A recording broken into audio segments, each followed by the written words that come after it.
Media পাড়ায় গুঞ্জন, চুটিয়ে প্রেম করছেন উপস্থাপক রাফসান শাবাব ও গায়িকা জেফার রহমান। শুধু তাই নয়, গোপনে তাদের বিয়ের গুঞ্জনও শোনা যাচ্ছে।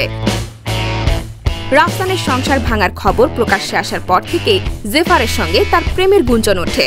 তখন দাবি করা হয় জেফারের কারণে নাকি ভেঙে যায় এই উপস্থাপকের সংসার।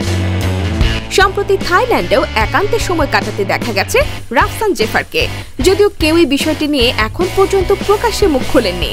সম্প্রতি এক সাক্ষাৎকারে রাফসানের সঙ্গে সম্পর্ক নিয়ে কথা বলেছেন জেফার, যেখানে তিনি জানান তাদের দুইজনকে নিয়ে যে গুঞ্জন চলছে সেসব বিষয়ে কিছু পরিষ্কার করার নেই তার।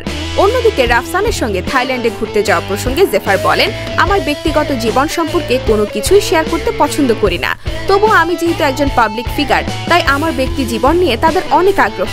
তারা নানা কিছু ভাবছে, বিভিন্ন রকম গল্প তৈরি করছে। আমি তাদেরকে সেসব ভাবতে দিচ্ছি, আপনাদের যা ইচ্ছা ভেবে নেন। প্রসঙ্গত 2020 সালের অক্টোবরে চিকিৎসক সানিয়া এশাকে বিয়ে করেন রাফসান শাবাব। 3 বছর সংসারের পর চলতি মাসে এসে সম্পর্কের ইতি টানেন তারা।